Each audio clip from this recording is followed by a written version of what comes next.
大家平安。我说平安。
这1分钟，咱就准时开始，要请文部长了，带咱祈祷开始啦，吼。好。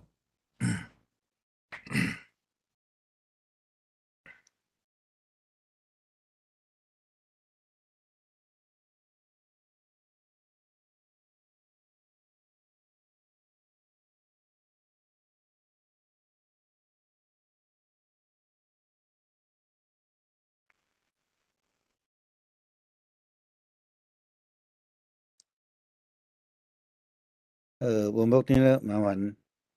好，咱同心来祈祷。慈悲怜悯疼痛的天父上帝，你是疼世间人，主，阮感谢你，阮嘛是伫主你的疼的中间，特别受你的景调，成做你的囝儿，我若成做你的使徒。主，恳求你帮助阮，互阮伫阮的生命中间，会当常常记牢主你的交代，互阮会当照你的大使命来传扬福音，伫阮周围的所在，用阮好的见证来荣光见证主你的名。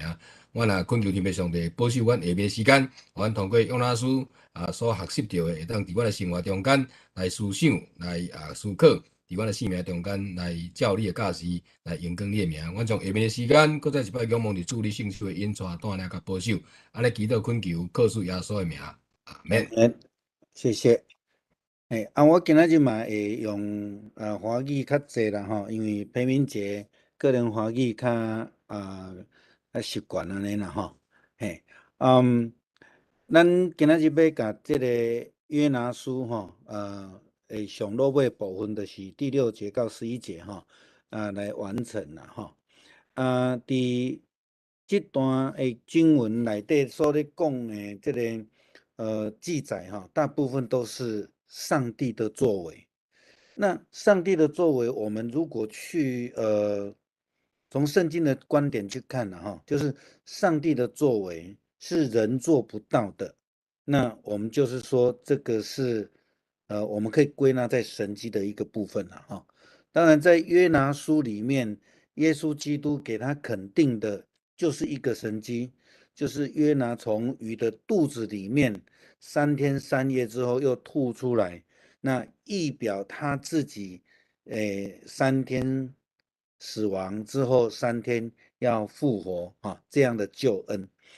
这样的救恩让所有的这个愿意接纳他救恩的人都可以得到这样的一个恩典啊。那一样跟尼尼微城这些全部的人一样，他们接纳了，他们诚心的认罪悔改了，所以上帝就不再去处罚他们。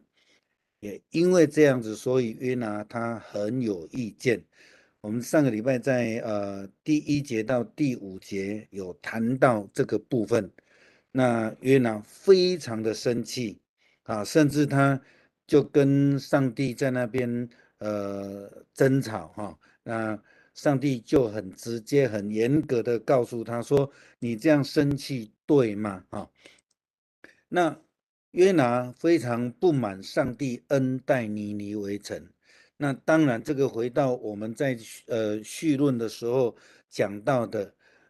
这个时候的背景是，犹太人离开了被掳的这样的生活，所以他们对外邦人是非常的生气、排斥。然后，当上帝要差遣他去尼尼微这个外邦之城去传福音的时候，他就不愿意哈，他就不愿意。原因就像我们上个礼拜说的，他说上帝是太有怜悯了，一定会改变他的心意，所以他就走了哈。当然后来第3章看到尼尼微城他们的悔改，然后上帝的赦免之后，那尼尼微得到了这样的恩典，让约拿非常没有面子，也因此他非常的生气哈。上帝没有照原来的，因为上帝要他跟尼尼微城讲是说，在40天尼尼微城将要毁灭，这是非常肯定的一句话。可是上帝原来是要用刑罚来处罚这个罪恶中的人，那是因为他们全国上下痛心悔改，改变了上帝的心意。那礼拜天牧师的讲道里面也要讲到上帝的怜悯这个部分也会再提到这个约拿书的记载，也会提到其他的经文的记载那这个赦免是非常重要的一件我们说福音的恩典那这个跟耶稣基督来的目的也是有关系的好，所以当他们表示真心的悔改之后，上帝就用怜悯恩典来对待尼尼微城当然我们知道约拿他就很没有面子我就说40天就要毁坏了，结果没有那在以色列人的心目当中，信实的上帝是说，上帝说有就要成就，可是这一次上帝说要毁灭，却没有成就，用这样的根深蒂固的一个概念约拿就非常的不高兴这样的一个想法所以当以色列人犯罪之后受到刑罚被掳，那对这些选民来说，我们既然犯罪被掳，那上帝在这边跟尼尼微城说40天就要毁坏，为什么上帝没有这样做当然对他们来讲有很大的这种理解上的冲突了那当然上帝有上帝的旨意如果当时候以色列人能够悔改，比如说礼拜天经文会讲到何西阿书的第11章，那如果他们愿意悔改，14章就提到了上帝的赦免。可是问题是他们没有像尼尼微城一样这个是他们没有去想到的事情。那上帝要我们做的事情，就是将这个福音传递给外邦，给普世，给所有的人就像马太福音第28章大使命所说的那怎么样把这个福音，把耶稣基督的教导传递给他们，让他们能够愿意在父子圣灵的名下受洗，这个就是悔改、回转向上帝的意思那得到救恩。我想这是普世的福音的观念好，那今天的经文大概分了2个部分那在第6节、第9节讲到一个植物叫做蓖麻那蓖麻在整本圣经里面只有出现在约拿书。那我们在约拿书的记载当中去看蓖麻，因为我们台湾没有蓖麻这种东西，所以我们很难了解它到底是什么样的一个植物那有可能是以色列专有的，或是亚述帝国专有的这样的一个植物那我有找一些相片，到时候我们可以看一下的那这个植物呢，并不是上帝的一个重点，它是可能就是有点像野草一样，它可以在沙漠这样生长，然后就莫名其妙被太阳晒干了，或是被虫吃了死掉了那可是因为这个不太起眼的植物，可以让在艳阳之下，我想我们这几天可能够体会约拿的心情这么炎热，人家说现在能够在外面走路的都是抗日英雄因为很热那约拿在这个烈阳之下，在城的东方去看尼尼微城会不会被毁灭，这样的一个情形，上帝用这个蓖麻让它能够遮阳却让它很快的死掉。在这个当中，其实上帝要让他去挖起他那种怜爱之心，或是说在乎之心哈。那这个后面我们再继续讲了哈。那第10节到第11节，在这个地方，透过蓖麻的成长跟死掉，上帝来表达，或是说让约拿清楚一点，是谁在掌权，是谁在意，谁在关心这样的事情哈。那当然我们就看到第6节到第9节是一个悖逆先知的一个分段哈。再来就是第10节到第11节，透过蓖麻这样的一个事情上帝要表达是说他对不只有万民了哈。我们看尼尼微城在第3章的记载，它的悔改是包括什么？包括那些牲畜啊。这个概念其实不是现在才有哈，不是约拿书才有，其实在更早就都已经有了，特别是在我们看到这个出埃及记哈，摩西五经的时候，对这一些牲畜，上帝就非常在意的哈，在意的哈。好，我们开始来看悖逆的先知这个第4章第6节到第9节，我们来看经文了哈。好，那我赶快用这个台语汉字来看哈。那这边有3个版本哈，2个是左边、中间都是华语的哈。那我读右边新台汉字哈。主上帝安排一张蓖麻哈，互伊发甲比约拿较悬，做引诱惹伊的头壳，互伊免艰苦。约拿因为这张蓖麻非常欢喜。第7节，隔日透早，上帝安排一尾虫食这张蓖麻，蓖麻煞死去。上帝对约拿讲：“你为着这张蓖麻受气减得。”约拿应讲：“当然，我气甲要死哈。”但是我讲闹掉第8节，第8节伫遮。日出的是上帝安排炎热的东风日头晒约拿的头壳，互伊强要昏去，伊就为家己求死，讲：“我死比活地较好然后第9节。上帝对约拿讲：“你为着这张蓖麻受气甘得。”约拿讲：“当然，我气甲要死哈。”咱会当看到讲一个足很孩子气的一个先知跟上帝的对话我觉得这是非常拟人化，或是说非常实际的一个描写了哈。好，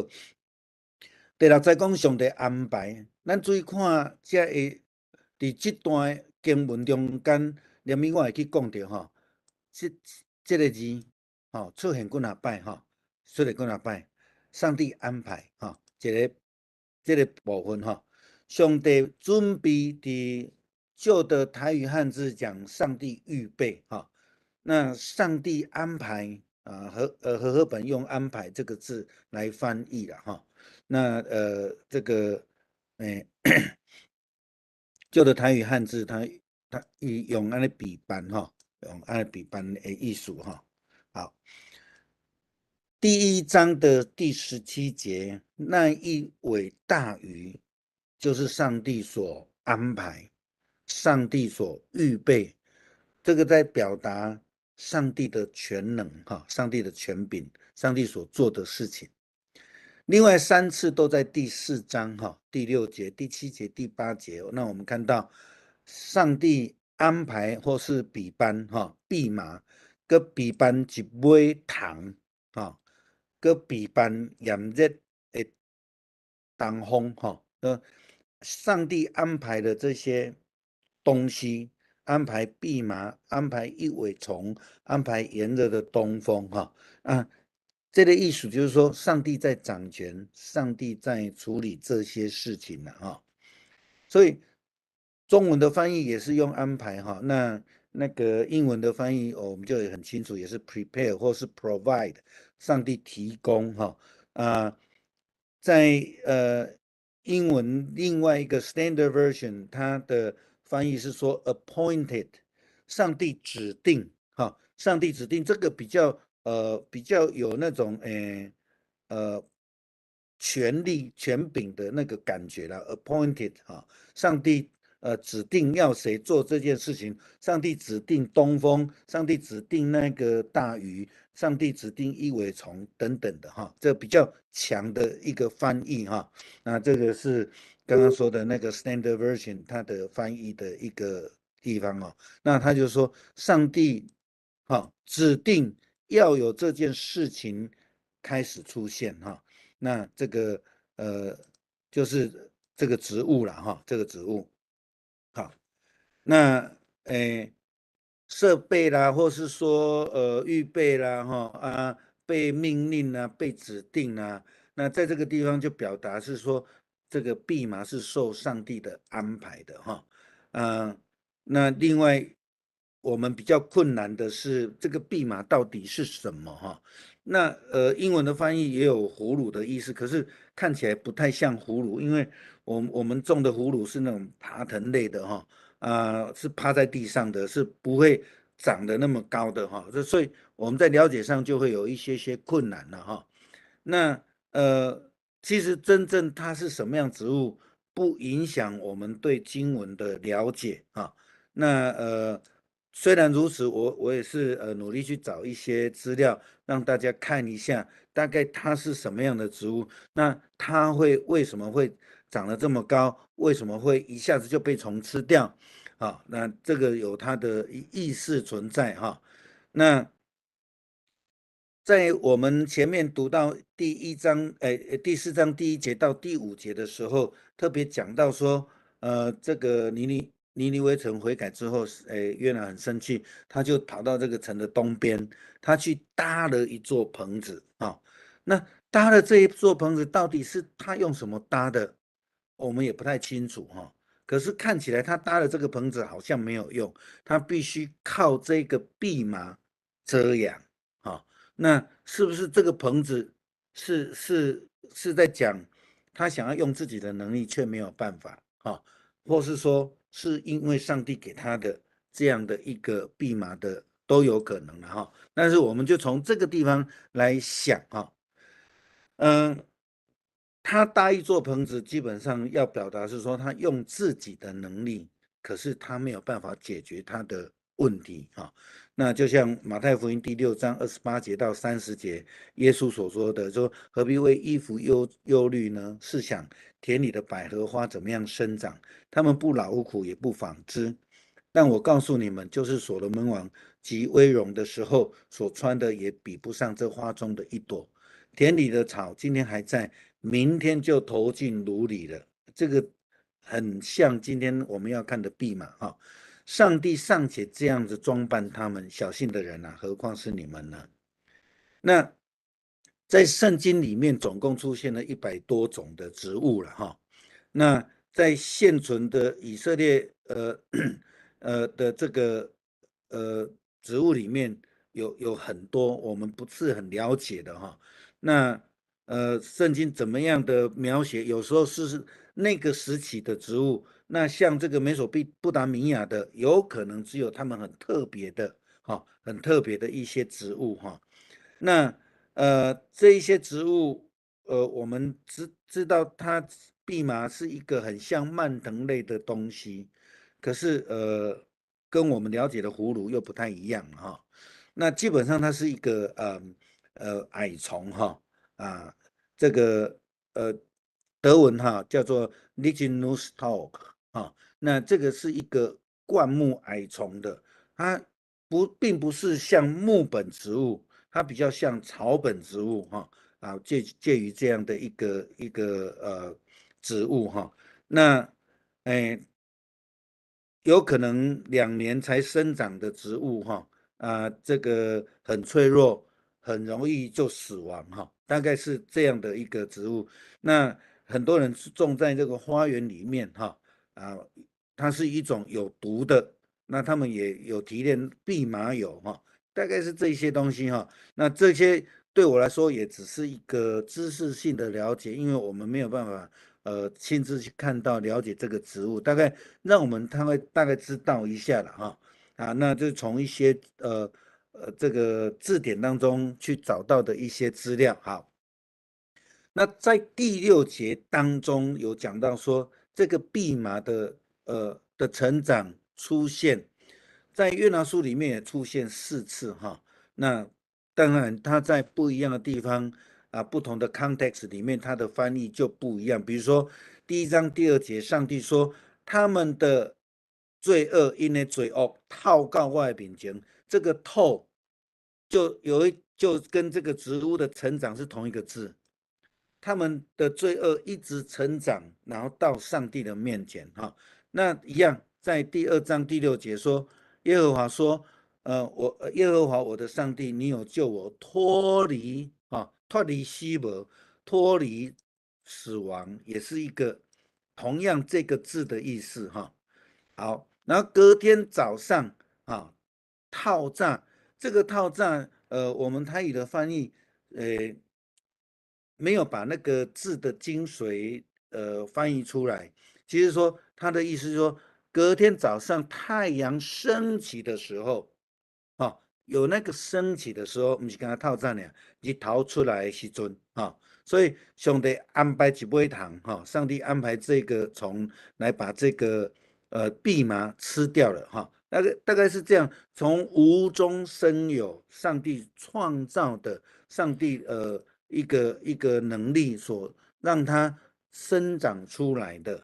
原本是没有那个东西，上帝安排一个蓖麻让它能够长出来大概是这个意思。那就是说成长好，然后它长到比约拿还要高。我们知道一个草本植物要成长没有那么容易没有那么容易，可是它可以长的速度很快，比它还要高come over 有一点圣经有讲到亚坎也亚坎，所以已经可以盖过它的那个高度了那这个当然也是在形容那个上帝的权柄。阴影在圣经里面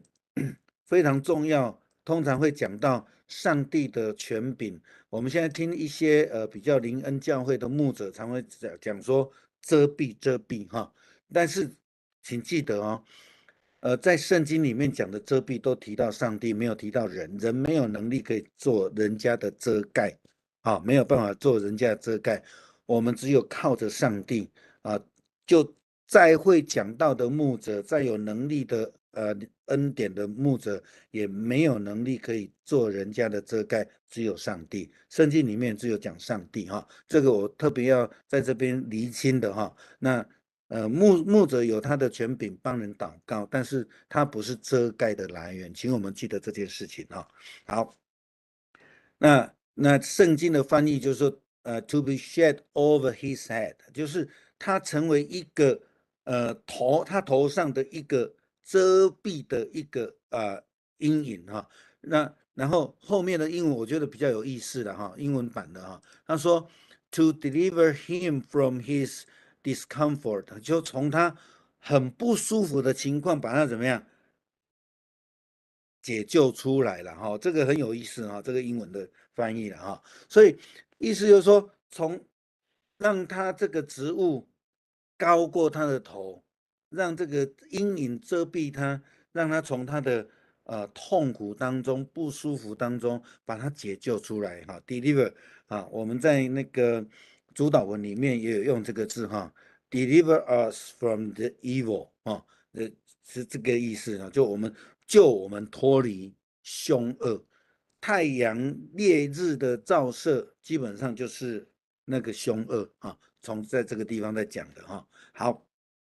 创世纪第3章第15节也是这样说。诗篇第90篇第4节他必用自己的羽毛遮蔽你，你要投靠在他的翅膀底下，他的诚实是大小的盾牌所以上帝是信实的，他说要保守我们，他就必然会会让我们来得到他的遮蔽哈。伊讲，互伊免艰苦，让他脱离他的痛苦哈，from the uncomfort 哈，刚我们说的，从他不舒服的地方。那诗篇121篇第6节 A， 他说：“白日太阳必不伤你。”哈，那约拿书总共出现8次这个不好的环境哈。约拿因为这个蓖麻树很高兴我们也知道，我们在路上走，最近在路上走，碰到这个非常热的天气，有一个地方可以遮阳，有风吹，我们当然是会觉得很舒服。我们可以了解这样的一个感觉。他因为这一颗蓖麻，大大的欢喜，非常高兴哈。那这个欢喜跟大其实都是非常喜欢的意思。这是一个我们说加强语句哈，加强语句哈。在这个当中，我们从第1节到第5节看到约拿因为上帝的怜悯，就跟上帝来生气，跟上帝辩论上帝非常直接的告诉他说：“你这样生气是合理的吗？”台语讲你安尼生气对吗？上帝足直接就安尼甲破虽然如此，约拿还是试图以自己的能力搭棚子，使自己躲避太阳的伤害，但是却是没有办法。那经文也提到说，上帝在约拿所做的地方，非常炎热的这个城东的地方，让他得到这一颗蓖麻的保护，使他得到喜乐。所以一样，在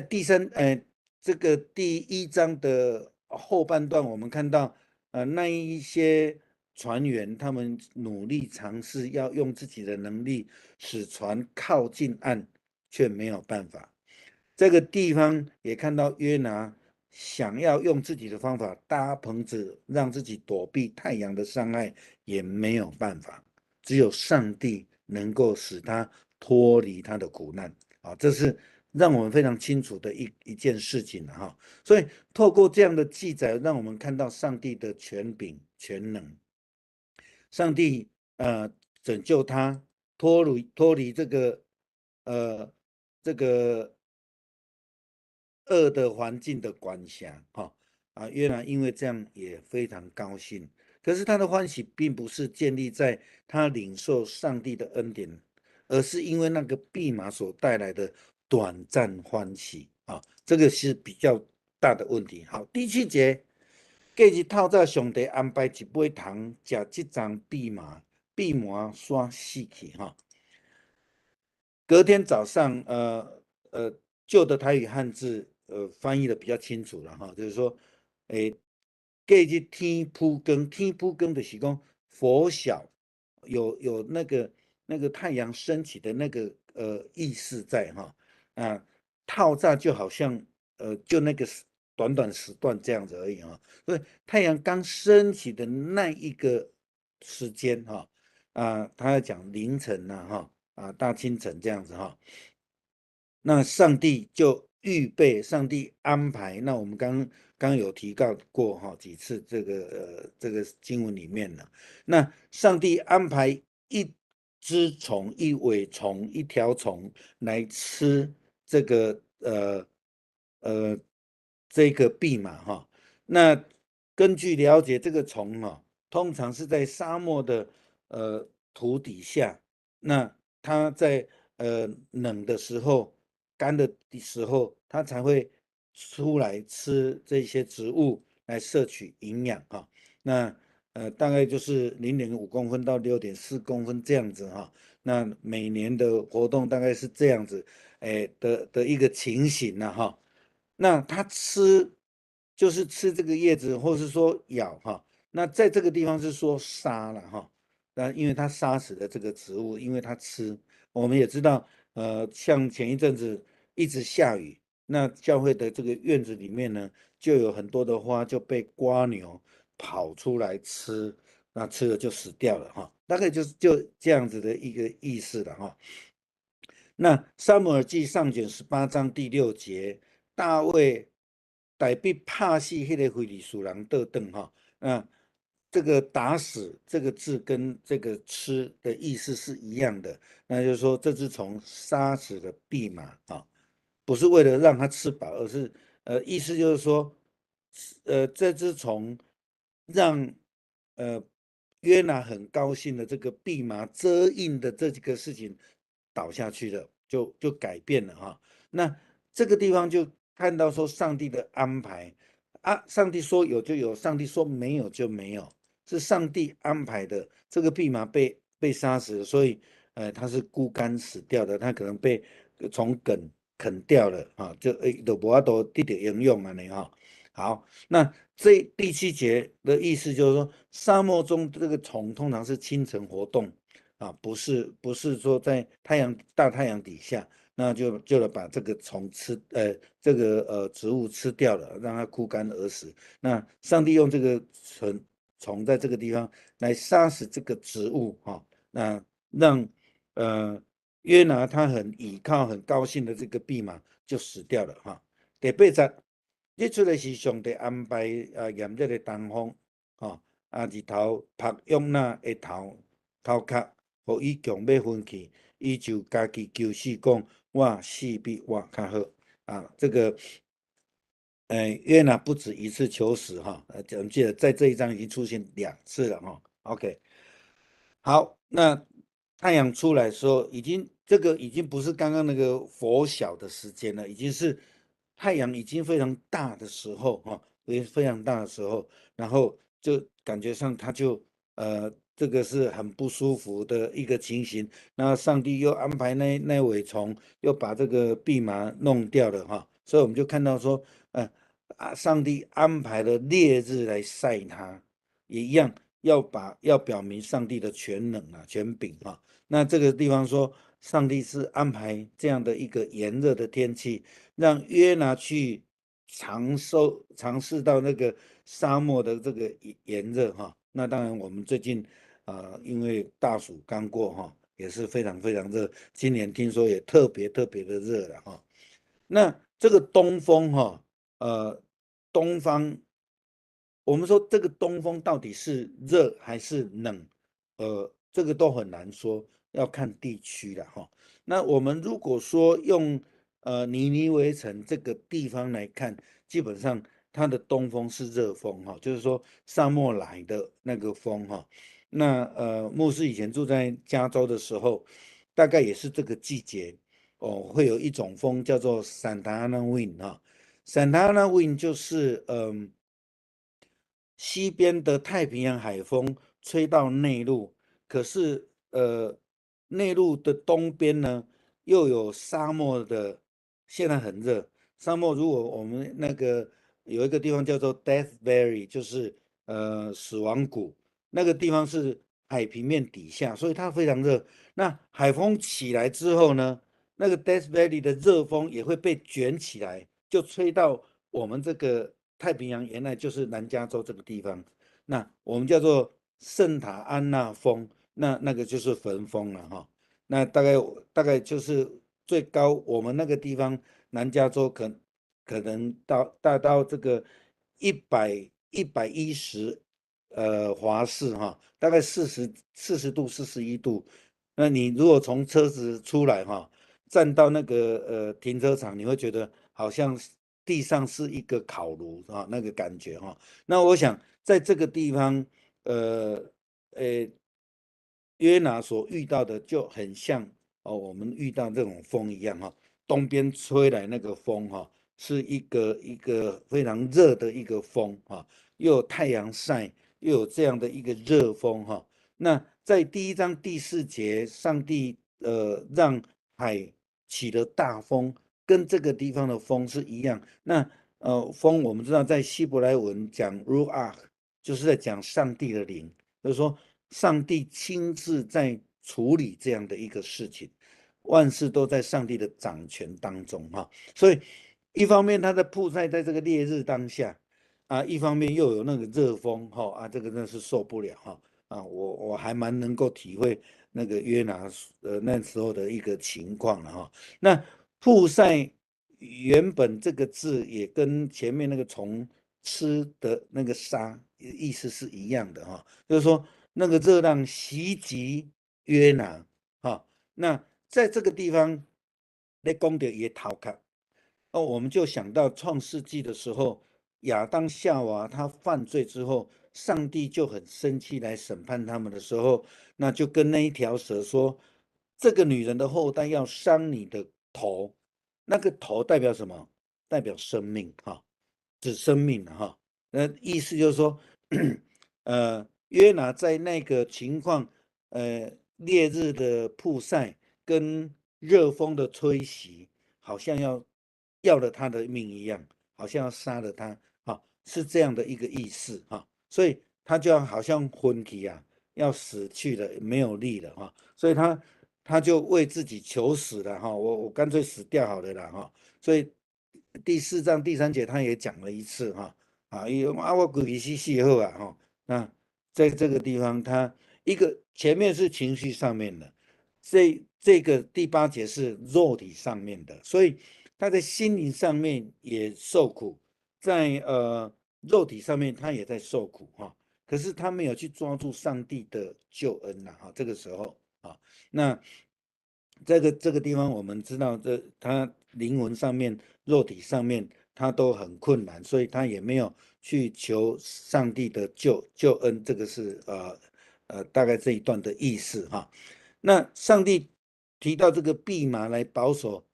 约拿，遮他的头也是一样，就是说保护他的生命啊，保护他的生命。那第7节呢，这个上帝就差派一条虫来保护他，将这个除掉啊，将这个除掉。那第8节又用烈日来攻击他，让他的生命遭受到危险。意思说，生命的赐予、生命的保守、生命的收回，都是在上帝的管理当下。牧师很喜欢的一首圣诗，旧版圣诗346首哈。建屋合派是住所点哈。那这个当中就说，无论我们的生命的情况是如何，都在上帝的保守上帝的掌管当中哈。第9节讲，上帝对约拿讲，你为了这张蓖麻受气感着了哈。约拿讲，当然我气甲得要死了哈。这个所在讲，咱来看蓖麻到底是什么货哈。台语汉字句的，伊讲，你因为这张蓖麻受气合理吗？哈，好，受气到死，伊讲我气到你要死啊！哈，这是一种形容词啦哈。非常生气、发怒啊，气到发火哦，原本的意思大概也是这样子，所以心情也不好，他的灵也很受苦。那这个实际上太阳晒他也很受苦这个热风来他也很受苦哈。所以他从里到外都好像快要死掉了哈。他说，意思说我这样气到死都可以了哈。事实上他真的是呃很无助这样子哈。他说，我气到死哈都合理的哈，理所当然的意思了哈。上帝所创造是好的，可是他认为死是好的，这是相反的意思哈，有一点讽刺的意思哈。利未记第10章20节，摩西听见这话，便以为美。这个字原本是这样子的，正向的意思，可是从一个心灵上不是很健康的约拿来说，他就把它弄成一个负面的意思。好，德福是好的，可是在这个地方，他却把它拿来变成一个不好的，放纵自己哈。尼尼微城全城的人悔改之后，约拿很生气，他2次跟上帝对话，在这个当中可以看到他的固执跟他的这个不愿意被上帝来改变这种顽固不敏的这个，他就说我生气到死也是应该的了哈。那这个非常反面的一个教育哈。那我们变成是成为我们一个提醒，对不起哈。然后呢，箴言29章11节告诉我们愚妄的人受气是拢显出的哈，那是有智慧的人就约束伊，互伊煞。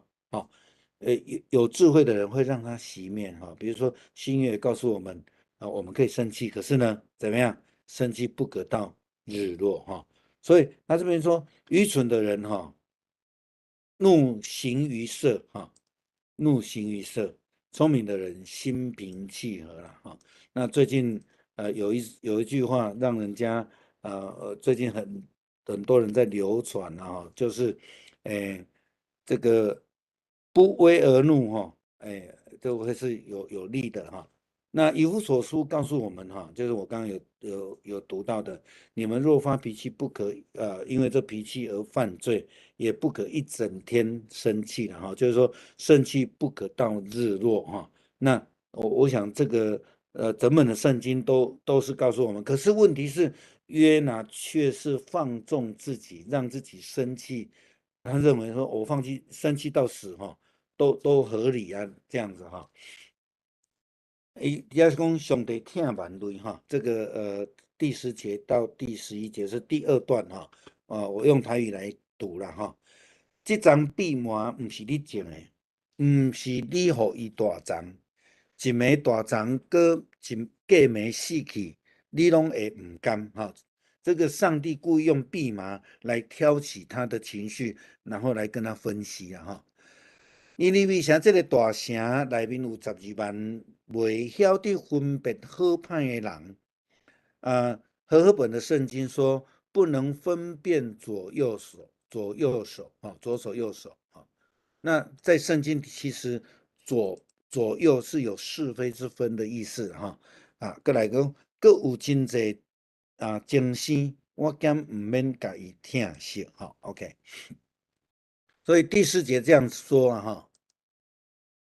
这个蓖麻是这样子哈，有点像葡萄藤那种感觉啊，这是另外一种说法哈。像藤类的有上面有长得像类似节瓜或是葫芦哈。这个又有这个考古学家说很像这样子的一个植物啊。那我们不太能够确定它到底是长怎么样的。然后有人把这个在你的两河流域当中，他们现在看得到的蓖麻蓖麻树拍这个这样子是这样，像这样的一个植物，其实不是很高的植物，它就是一个草本的矮虫矮虫这样子高可以这么比人高一点点，但它有一些阴影有一些阴影。我想在这个底下，也许可以遮一点点阳可是问题是，它也没有办法长那么快可是上帝就让它长这么快，而且让它一下子就死掉了那这个虫这个虫是这样子的这个就是考古学他们去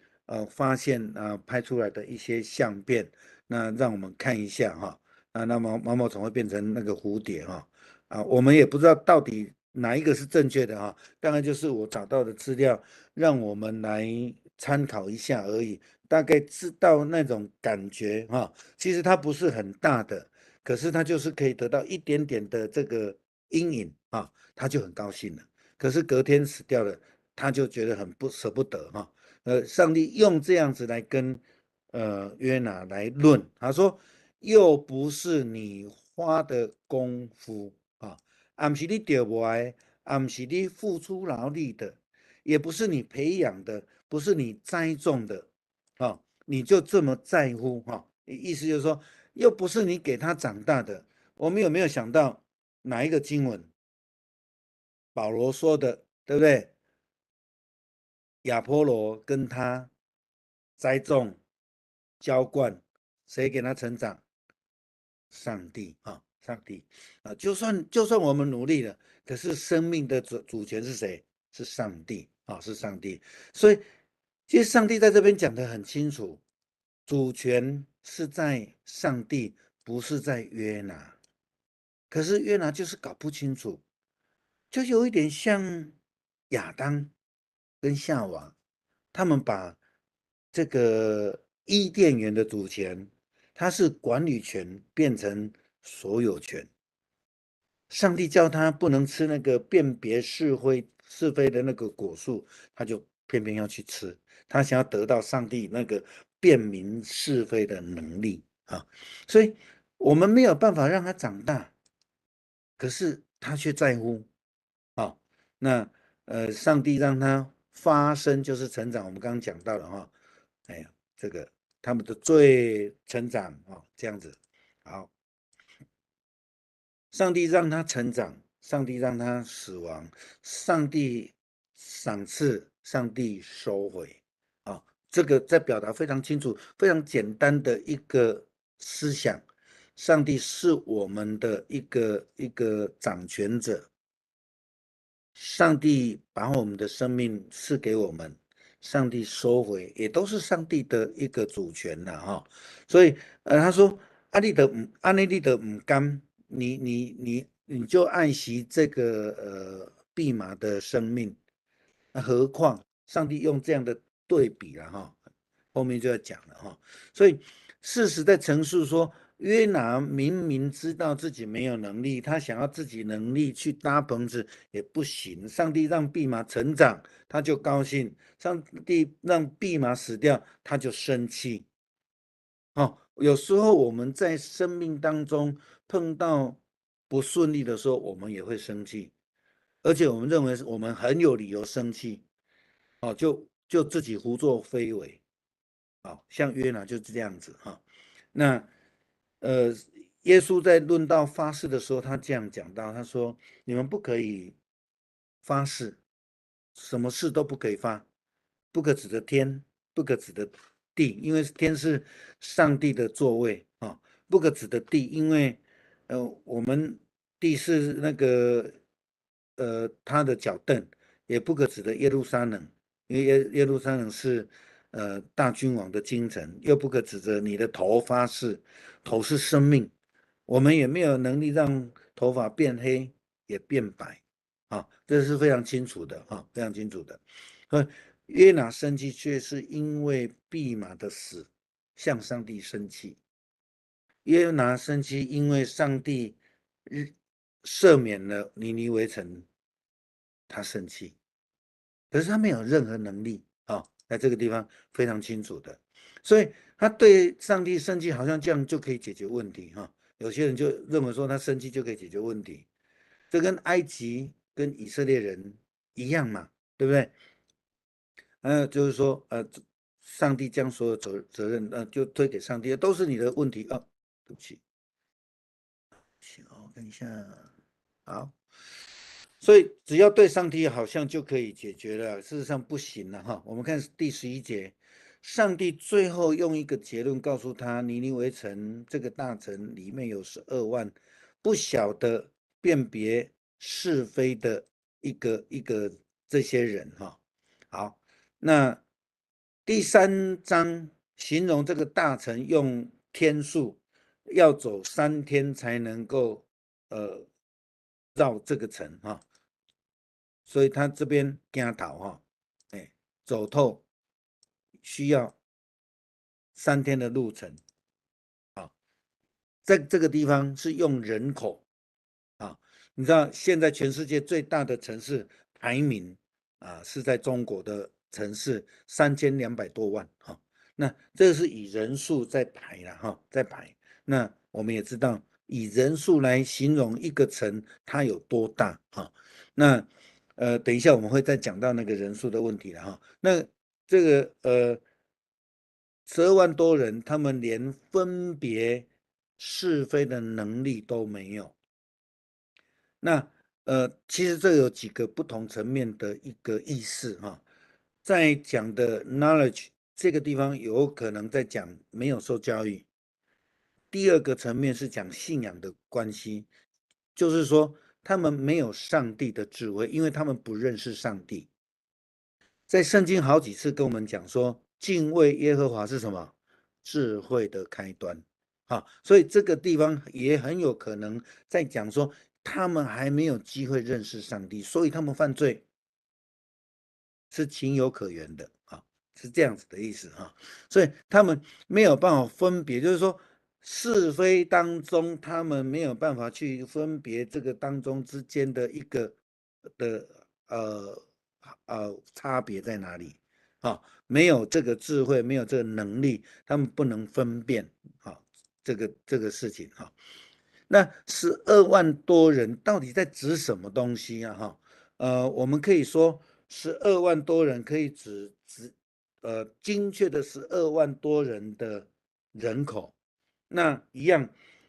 在旧约的时代，甚至在耶稣的时代，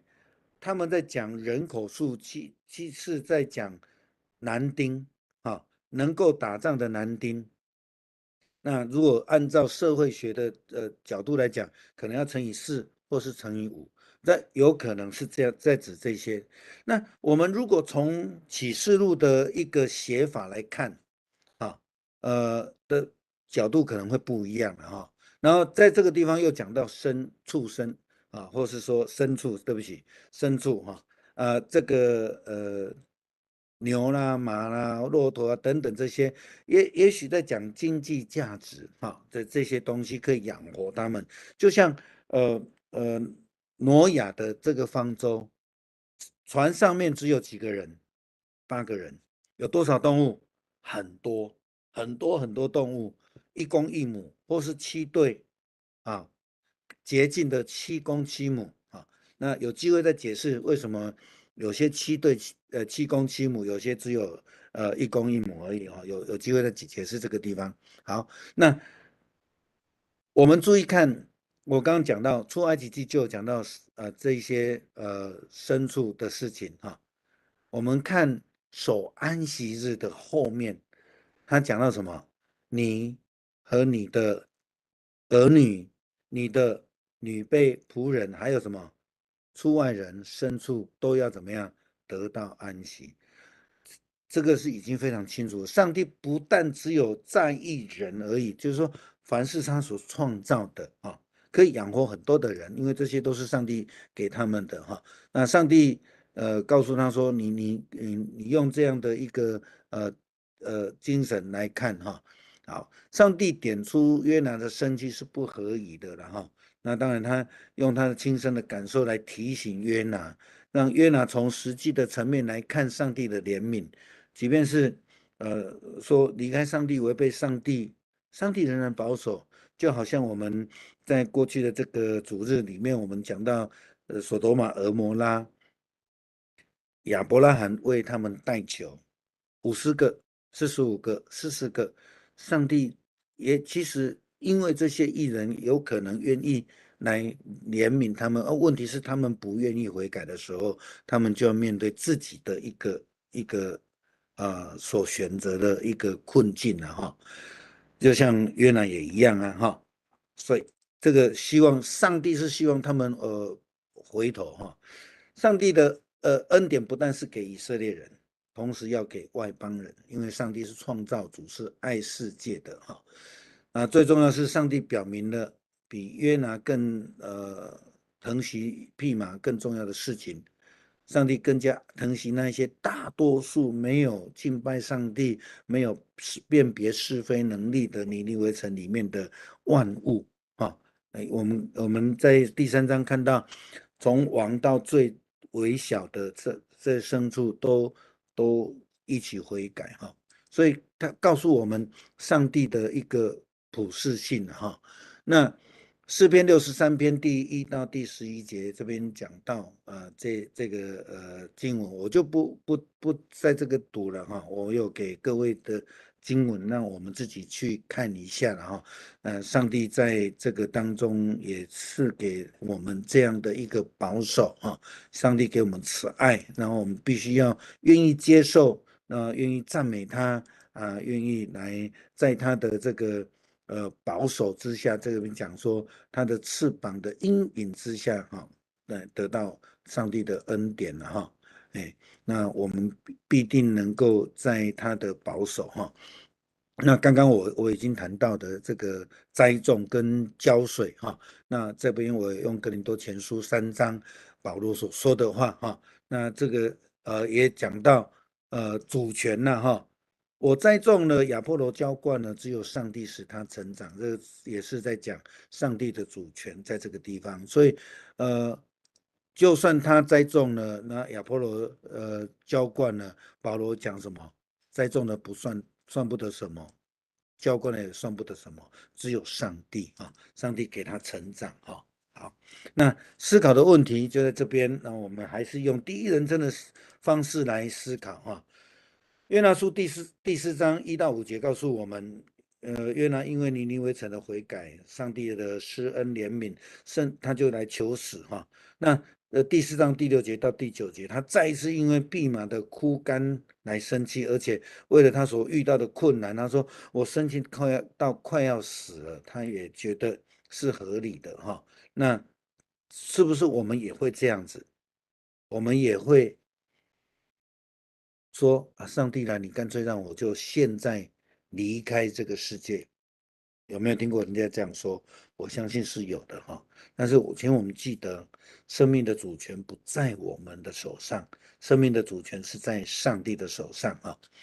那蓖麻的比喻当中，我们学习到的是，上帝所强调的他的安排。我们的人生是我们自己掌权呢，还是主所掌权？是主所安排。当我们的生活不如意的时候，无论是心灵、肉体、事业、课业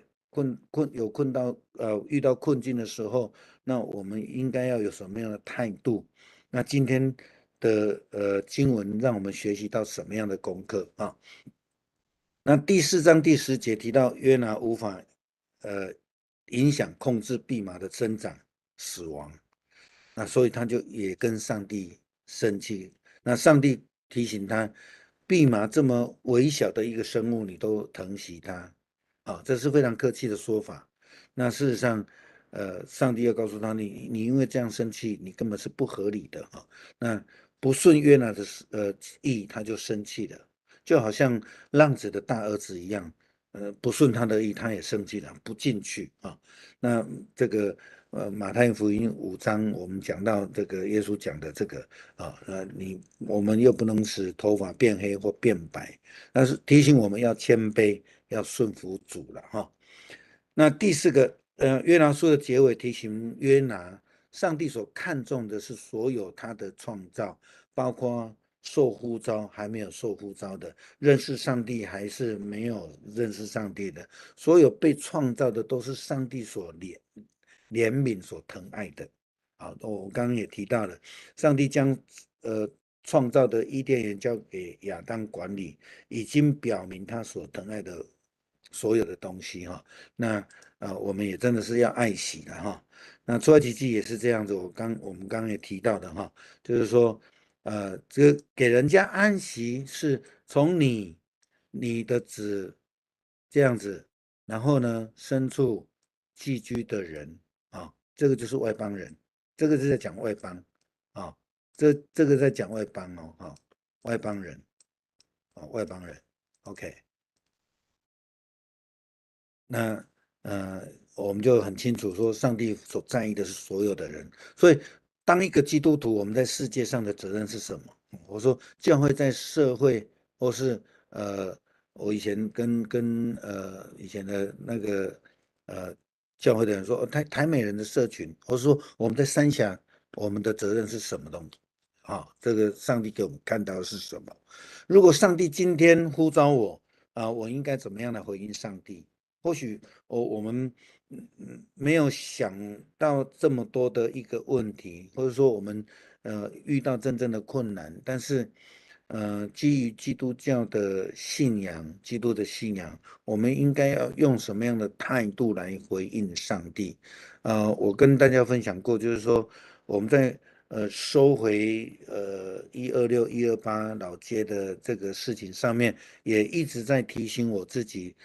在我们法律上在处理的时候，那我们要怎么样用比较合宜的方式态度去处理？我觉得这对我来说也是一个提醒了哈。哎，那我们在今天的课程学到什么东西了哈？嗯，这个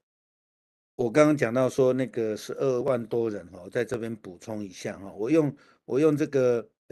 我用这个启示录的经文来跟我们讲哈，就是说，启示录有讲到说要得救的人是多少？有14万多了哈。那14万多，其实他不是在讲，确实的人数，他用12个支族啊，每一个支族的人数乘起来，他在指的是说，用犹太人的这个概念在讲全世界了哈，来讲全部哈。那一样，有可能在这个经文里面也是在讲。要在讲全部的人哈，你看尼尼微城是从最高的到最微小的，到那个所有牲畜都得救了啊，一样的意思。上帝透过耶稣基督在这个马太福音28章给我们的是说，我们要到普天下去，啊，去传福音，领人信主，归于父子圣灵的名，让把他们带来受洗啊，让他们得到。那一样，经文也告诉我们，上帝不愿有一人沉沦，要怎么样？要人人都得救。我想这个都很清楚，在我们的领受里面。可是有时候我们就会有一些自己的很固执的一些想法，或者说很刻板的啊，或是说有我们的限制了哈，自我限制哈。那在约拿书里面，我觉得这个是给我们的一个非常重要的提醒啊。好，以上下个礼拜我会用一些主题式的，再把这4章再重新 review 一次，做一个总结，这样子。那下个礼拜我盼望我们能够回到教会来来实体跟这个网络并行啊哈。哎，所以你不方便来的没有关系，我还是会开网络啊。那我希望说，我们慢慢可以恢复这个实体的聚会，这样子。好，有没有问题？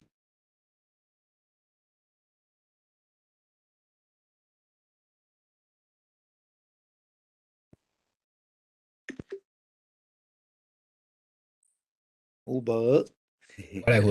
我来分享迄个蓖麻啦吼。嘿嘿其实嘿，蓖麻咱台湾有，我囡仔时代啊，真的都有哦。都有迄个伫咧西个溪边吼，迄 OK，个沿岸吼，都种足侪蓖麻诶。哦，真啊，伊是的哦。会当，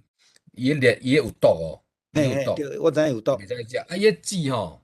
伊若大粒起来了的时候，一粒大大粒安尼，啊，嗯敢若毛毛安尼啊，敢若红嗯毛丹，看起来敢若嗯嗯红毛丹安尼，啊，嗯剥嗯嗯开安尼，嗯，嘿，迄个会当去炼，敢若听讲会当去做油啦，做迄个哦润滑油，做润滑，OK 油，嘿，OK，我有看过，咱台湾较早有，好，嘿，等者我拄则图片内底有迄个字，等我看者哦。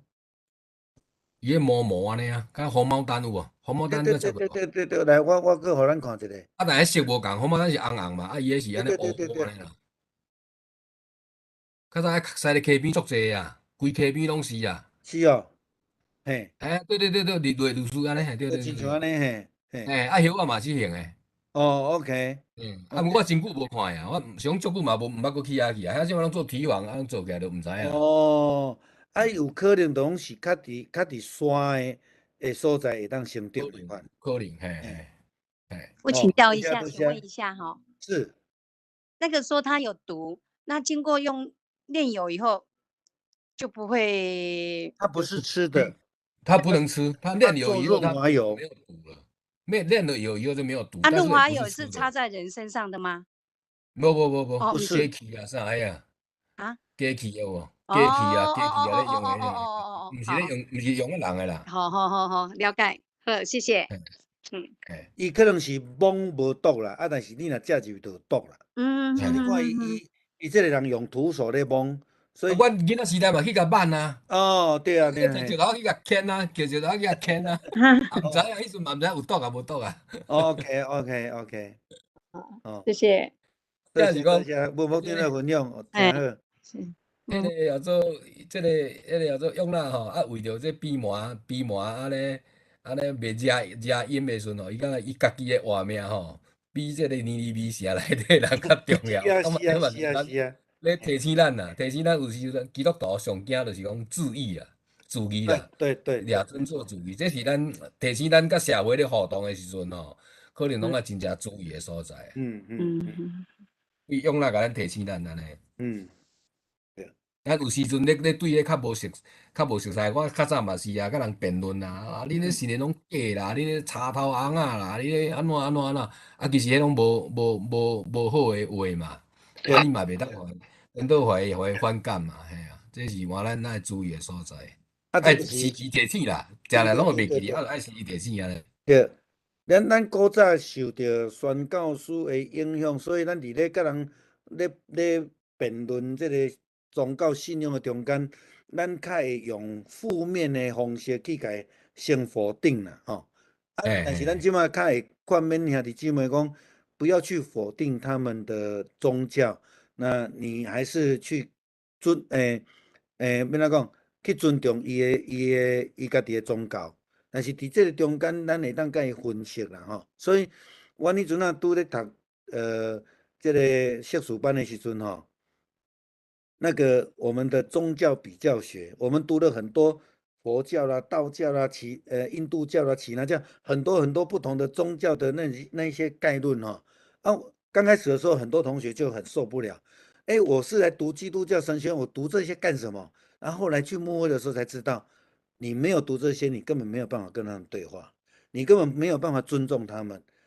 他们也根本不会听你的话，对。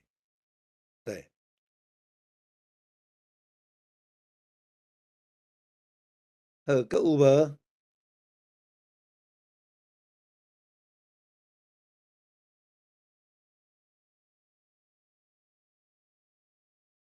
还有没有？好，预告一下，就是说我们约拿书完了之后，我就会用保罗的宣教旅程来跟我们分享啊，一段时间这样子啊，那也欢迎大家继续来参加哈。好，那如果没有，我们一起来祷告。听阮的天父，感谢你的恩典，也互阮对约拿书的记载中间得到真深刻的提醒。主，你是创造万类，你嘛是疼惜万类的。阮受你的恩典的基督徒，但阮也受你的呼召，去看重你所创造伫阮周边济还袂捌你的人。也求你帮助阮有搁较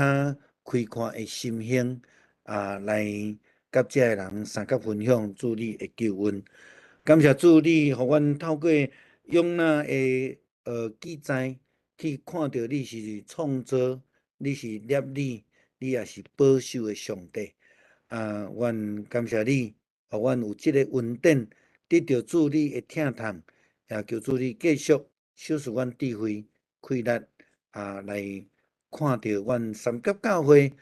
社区工作的重要性。